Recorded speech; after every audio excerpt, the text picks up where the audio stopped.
meus artistas queridos, sejam bem-vindos. Eu sou a professora Gabriela e estou acompanhando vocês nesta jornada pelo mundo das artes. Vamos ver o conteúdo da nossa aula? Hoje, a nossa aula 16, teremos revisão e avaliação. Então, nós vamos revisitar os conteúdos vistos nessa unidade.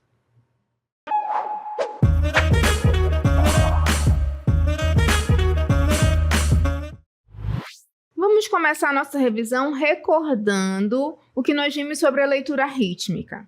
A leitura rítmica é uma ferramenta essencial para o desenvolvimento e expansão do aprendizado musical. É através dessa leitura rítmica que a gente consegue expandir o aprendizado musical. As pessoas conseguem aprender música através, dessa leitura rítmica. O que é a leitura rítmica? A leitura rítmica é a duração da nota. Quanto tempo ela tem que ficar soando ou em silêncio? Então, no processo da leitura rítmica, a gente consegue entender, o músico, consegue entender quando ele está tocando, lendo, fazendo a leitura de uma partitura, quanto tempo uma nota tem que ficar emitindo um som ou quanto tempo ela tem que ficar em silêncio.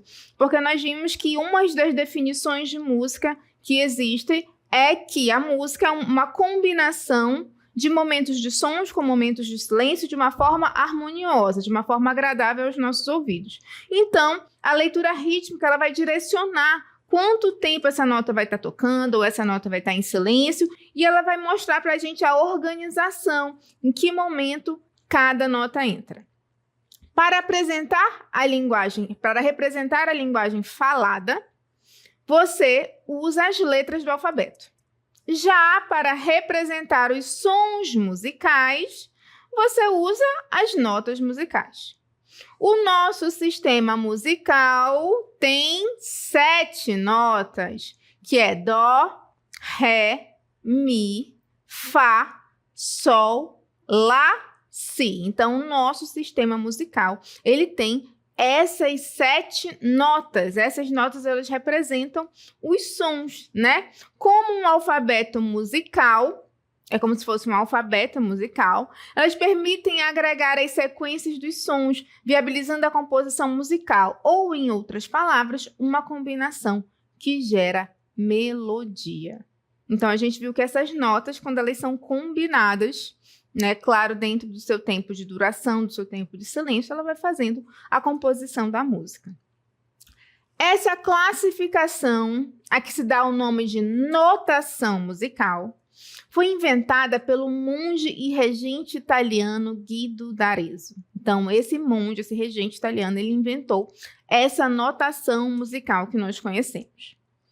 A notação ela foi inspirada no hino a São João Batista, cujo inicial de cada verso corresponde a uma nota musical. Então, o Dó, o Ré, o Mi, o Fá, o Sol, o Lá e o Si eram o início de cada verso desse hino a São João Batista, e dali foi da onde derivou essa notação. O sistema de notação ocidental moderno é o sistema gráfico que utiliza símbolos escritos sobre uma pauta de 5 linhas paralelas e equidistantes, e que formam entre si 4 espaços. A pauta musical também é chamada de pentagrama. Então, o pentagrama são as 5 linhas paralelas equidistantes, ou seja, elas têm a mesma distância, e entre si elas formam 4 espaços. A gente vai ver agora uma imagem de uma partitura. Olha só, a gente está vendo que as notas musicais, elas estão escritas no pentagrama. 5 linhas paralelas equidistantes com 4 espaços entre elas. É o nosso pentagrama. E aí a gente está percebendo a existência de outros elementos. Temos as notas musicais e lá no início, no comecinho, a gente tem um símbolo muito importante para a notação musical, que é a clave. A clave indica a posição de uma das notas. Assim, Todas as demais são lidas em referência a essa nota. Cada tipo de clave define uma nota diferente de referência, ou seja, a clave ela vai identificar onde uma nota tem que ficar, certo? E cada tipo de clave ele faz referência a uma nota diferente. Atualmente, usam-se 3 tipos de clave: a de Sol, a de Fá e a de Dó. A clave de Sol é própria para grafarmos as notas mais agudas. A clave de Fá é indicada para as notas mais graves. E a clave de Dó é mais usada para sons médios. Então, a gente tem essas 3 claves que elas indicam a clave de Sol usada nas notas mais agudas, o Fá nas notas mais graves e a clave de Dó nos sons médios. Então, o músico, quando ele identifica, essa aqui está começando com a clave de Sol, então ele já vai identificar qual a linha que o Sol tem que estar, e ele já identifica, né, que é um som mais agudo. Vamos ver agora uma imagem que traz para a gente as 3 claves, que eu quero que vocês olhem com bastante atenção. A gente tem a clave de Sol, a clave de Fá e a clave de Dó. A clave de Sol me indica que a nota Sol está presente na segunda linha, certo? Então, quando o músico olha lá a clave de Sol, ele já vai identificar que o Sol está na segunda linha e ele vai organizar o resto das notas, né? A clave de Fá, olha o símbolo da clave de Fá. E a gente está identificando aí a clave de Fá na 4ª linha. E a clave de Dó, a gente pode ter a clave de Dó na 4ª linha ou na 3ª linha, certo? Isso quer dizer que o Dó ele pode estar ou na 4ª linha, se for a clave de Dó na 4ª linha, ou na 3ª linha, se for a clave na 3ª linha, certo? Então, basicamente, a gente precisa identificar que essa aqui, ó, é a clave de Sol. Essa aqui, esse símbolo aqui é da clave de Fá e esse símbolo aqui é da clave de Dó. A clave de Sol me indica que o Sol está aqui, ó, na segunda linha, tá vendo? Então, a gente já sabe que como organizar com o Sol na segunda linha. A clave de Fá indica que o Fá está na 4ª linha. E a clave de Dó, que é esse símbolo aqui, ela pode ser na 4ª ou na 3ª linha. Então, depende em qual linha. Aqui, por exemplo, a gente está na 3ª linha e aqui a gente está na 4ª linha. Certo? Então, a gente precisa, nesse momento, saber identificar. Olhar a imagem e falar, opa, isso aqui é uma clave de Sol. Ah, não, isso é uma clave de Fá. Ou uma clave de Dó, que é o que a gente vai ver na próxima imagem. Olha aí, aqui a gente tem um recorte só das claves. A gente conseguir olhar a imagem e identificar se é uma clave de Sol, se é uma clave de Fá ou se é uma clave de Dó. Certo? Então, quando a gente olhar uma partitura, a gente saber pelo menos identificar qual é a clave que está inserida ali. A gente sabe que o processo de leitura rítmica é mais complexo, né? De fazer a leitura da partitura, mas a gente precisa identificar quais são as claves. Na época do descobrimento do Brasil, os portugueses se surpreenderam com a maneira de vestir dos nativos e a maneira como eles faziam músicas, cantando, dançando, tocando instrumentos. Nesse primeiro momento, instrumentos como chocalhos, flautas e tambores. Então, a gente percebe que aqui lá no início, no momento que os portugueses chegaram em território brasileiro, eles identificaram os povos indígenas tocando ali os seus instrumentos, o maracá, o tambor, porque são instrumentos da cultura indígena. O maracá, por exemplo. O maracá era um instrumento muito apreciado pelos indígenas tupis da costa do Brasil. E os índios costumavam dançar em círculos, cantando e batendo os pés. Então, isso é um elemento da cultura indígena que nós temos, que nós carregamos na nossa identidade cultural também. E um dos exemplos é o maracá, esse instrumento musical que é muito apreciado, inclusive por bebês. Os bebês, eles, quando eles começam a ter, né, o movimento de pegada, eles pegam os maracás, que é fácil para eles pegarem, e o som que é emitido né? Que balança e dentro tem alguns elementos que batem e emitem o som, que é o maracá. Então, a gente tem um exemplo de elementos da música de origem, né? Que tem influência indígena. Porque a gente sabe que os indígenas já estavam nessa terra quando os portugueses chegaram. Só que a nossa cultura, ela é uma grande mistura, na verdade. A gente tem influência da cultura indígena, da cultura africana e da cultura europeia. Vamos ver um pouco da nossa herança africana. Os africanos trouxeram consigo uma rica diversidade de ritmos, percussão e danças. Instrumentos como o atabaque, o berimbau, o agogô e o reco-reco se tornaram fundamentais para a criação de novas sonoridades. Então, a gente teve aí, né, a inserção desses instrumentos musicais que são de origem africana, o atabaque, o berimbau, o agogô, o reco-reco. Então, com a inserção desses instrumentos musicais, foi possível criar novas sonoridades, novos sons. Então, a música popular brasileira ela acaba pegando muito desses elementos, tanto africanos quanto indígenas, colocando ali numa grande mistura para termos uma identidade musical brasileira. E um desses gêneros musicais que nós podemos falar que ele tem a influência aí africana, influência europeia, é o chorinho. O chorinho é um tipo de música instrumental caracterizado por melodias alegres e ritmos contagiantes.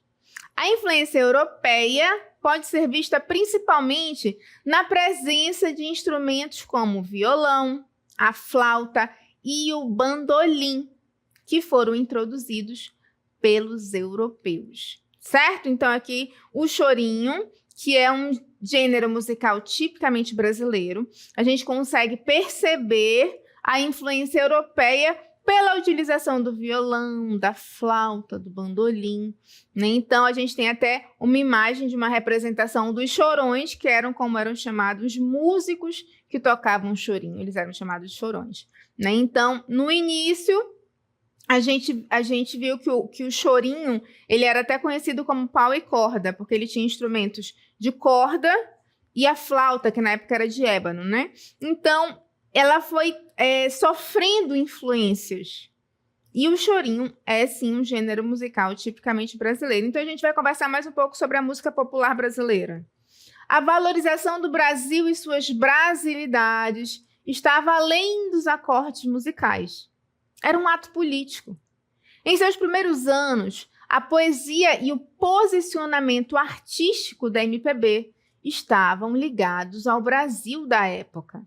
Sendo assim, artistas, canções, shows e até obras inteiras denunciavam e combatiam a repressão militar. Estamos aqui falando de um momento onde a música popular brasileira veio como um ato político, porque ela veio denunciar e combater a repressão militar que estava acontecendo naquele momento no Brasil. Então, essa música era um espelho do que estava acontecendo na sociedade brasileira.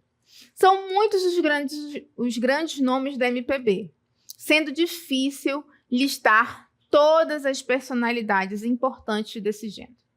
Entretanto, podemos destacar o carioca Chico Buarque como um dos maiores representantes, ao lado de Caetano Veloso, Geraldo Vandré, Gilberto Gil, Milton Nascimento, Edu Lobo, Nara Leão, Elis Regina, Maria Bethânia, Gonzaguinha, Tom Zé, Os Mutantes, entre outros, né? Então, a gente sabe que são muitos os nomes da música brasileira, a gente citou alguns aqui, e a gente percebeu que essa música brasileira, ela carrega na sua identidade elementos da cultura indígena, da cultura africana e da cultura europeia. Então, nós, como brasileiros, nós somos, sim, uma mistura desses elementos até o momento que nós conseguimos encontrar a nossa identidade brasileira. Então, a gente conversou bastante sobre música, nós conversamos também sobre o teatro. Falamos de dramaturgia, vamos lembrar? A dramaturgia é a arte de escrever peças de teatro, sendo o dramaturgo a pessoa responsável pela composição dos textos. O ator é aquele que materializa o texto através da ação, emprestando ao personagem fictício sua voz e expressão. Público é o que assiste ao espetáculo, é o que vê a obra de arte. Aqui a gente está falando de 3 elementos muito importantes da ação cênica, que é o dramaturgo, né, que ele é a pessoa que compõe os textos, né? O ator, que é quem dá vida àquele personagem fictício, e o público, que é quem está assistindo o espetáculo, né? Quem faz a contemplação da obra de arte finalizada. Então, a gente precisa dessas relações, da dramaturgia, do ator, do público, e a gente usa muitos elementos, né, que fazem parte dessa dramaturgia, porque aquilo que a gente vê em cena é o resultado de um trabalho de várias mãos, né, digamos assim. Então, vamos lembrar um pouco de alguns elementos teatrais aí. A gente falou sobre a cenografia. A cenografia é a parte importante do espetáculo, pois ela ambienta e ilustra o espaço-tempo, materializando o imaginário e aproximando o público da representação. A cenografia cria e transforma o espaço cênico. O cenógrafo é aquele que cria o cenário. Falamos sobre a cenografia, né? Que ela faz a ambientação, o espaço e o tempo onde aquela ação cênica está acontecendo, certo? E o cenógrafo é aquele que cria o cenário. Não podemos esquecer que a pessoa que cria o cenário é o cenógrafo. E a gente vai para um espaço-tempo específico agora. Vamos para o nosso palco. E olha onde nós viemos parar. Estamos, vocês podem ver, numa floresta, na verdade. E por que a gente está identificando que a gente está numa floresta? Porque a gente está vendo, tem árvores, tem muitas folhas, tem folhagem, né? Então, esse cenário nos permite identificar que nós estamos num espaço, numa floresta, e tá meio claro. Acho que é de manhã, né? Então, num tempo, a gente está de manhã. É uma cena que está acontecendo de manhã na floresta. Então, o cenário ele tem, né, essa capacidade de nos transportar para um ambiente diferente, num tempo diferente, né? Inclusive, quando a gente coloca um cenário que nos remota a lugares distantes, cenários com imagens de coisas mais antigas, parece que a gente volta no tempo, né? Porque é uma das habilidades do estudo do cenário. Outro elemento que nós vimos foi o figurino. O figurino é um elemento importante da linguagem visual do espetáculo, formado por, além das vestimentas, acessórios. Então, o figurino vai além do que o ator está vestindo, né? Que a gente fala das vestimentas. Fala dos acessórios que ele está usando, porque tudo tem que estar dialogando, tudo tem que estar em concordância. O que ele está usando, os acessórios que ele está utilizando, a roupa que ele está utilizando, tudo tem que estar em concordância, certo? O figurino ele tem esse elemento muito importante. Vamos ver aqui um exemplo de figurino, como seria o figurino do século XXI. Olha só, a gente tem aqui a imagem de uma senhora. Ela tá com a sua saia, uma bota, blusa de botão, óculos escuro. Aqui a gente tem o adolescente. Ó, o adolescente. Tá usando um moletom, um fone, uma calça jeans, certo? Esse é o adolescente. E a gente tem um homem de negócios. Como seria representado um homem de negócios? Ele tá com um terno e gravata, né? Um paletó, uma pasta. Então, isso aqui é um vestiário de uma ação cênica que está acontecendo no século XXI. Se fosse uma proposta do século XVIII, eles usariam essas roupas? Não, né, gente? Porque não faria sentido eles estarem utilizando esse tipo de roupa, porque naquela época eles não utilizavam esse tipo de roupa. Então, o figurino, ele precisa saber qual é a intenção da ação cênica, em que momento está acontecendo aquilo. E quando a gente está falando de figurino, a gente não fala só da roupa, a gente fala dos acessórios, como o homem aqui de negócio está com a sua pasta, o adolescente está com o fone. O fone é um acessório, certo? Então, quando a gente fala de figurino, a gente precisa pensar em todos esses elementos, como esses elementos eles estão dialogando entre si, certo? Tudo isso tem que estar em concordância. Outro elemento importantíssimo que nós conversamos foi a sonoplastia. A sonoplastia é um som ou conjunto de sons que auxilia a enfatizar as cenas e ou as emoções dos atores. O sonoplasta trabalha os elementos sonoros, ajudando a envolver o público na construção de imagens e sensações. As músicas e sons utilizados devem estar intimamente ligados ao que acontece na cena. O sonoplasta deve estudar o texto e depois acompanhá-lo passo a passo. O sonoplasta precisa estar acompanhando o desenrolar do texto passo a passo. O sonoplasta é aquele que compõe e faz funcionar os ruídos e sons de um espetáculo teatral. Então, o sonoplasta é a pessoa que compõe e faz funcionar, né, esses ruídos, esses sons no momento da ação cênica. O sonoplasta ele tem que estar acompanhando ali passo a passo aquela ação cênica, para ele poder colocar esses efeitos sonoros, né, esses sons, essa música no momento adequado. Se a gente está vivendo uma cena muito dramática, muito triste, e ele colocar uma música muito divertida, não vai combinar, a gente vai perder essa ambientação, não é verdade? Então, o sonoplasta ele precisa conhecer todo o roteiro e ele precisa estar atento ao momento da encenação, para no momento ideal ele colocar o efeito sonoro, a música propício para aquela cena, que já foi pensada e estruturada para aquele momento. Vamos colocar aqui uns efeitos sonoros para a gente ver.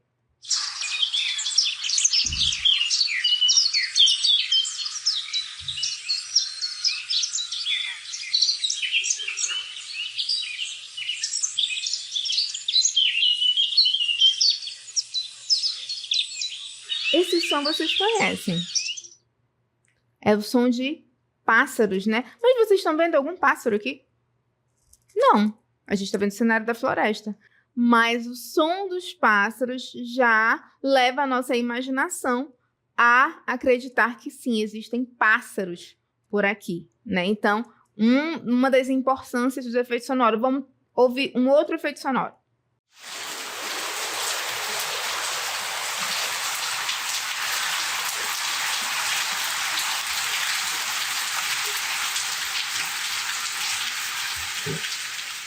Vocês conseguiram identificar? É o som da chuva. E esse som da chuva, a gente tá vendo alguém molhado aqui? Não tem ninguém molhado, o palco tá seco, a professora tá sequinha também. Foi só o efeito sonoro da chuva que nos levou, né, levou a nossa imaginação a acreditar que estava chovendo. Então, esses elementos cênicos, eles precisam todos estar conversando, estar dialogando. São vários profissionais que trabalham juntos, né, ao mesmo tempo, e aquilo que a gente vê em cena, naquele momento da atuação do ator, é o produto final. A gente nem imagina o trabalho que tem por trás daquilo, né, os efeitos, as preocupações, o estudo desses profissionais para que tudo ocorra de uma forma agradável. Então, agora a gente conseguiu, né, revisitar um pouco os conteúdos que nós vimos nesta unidade.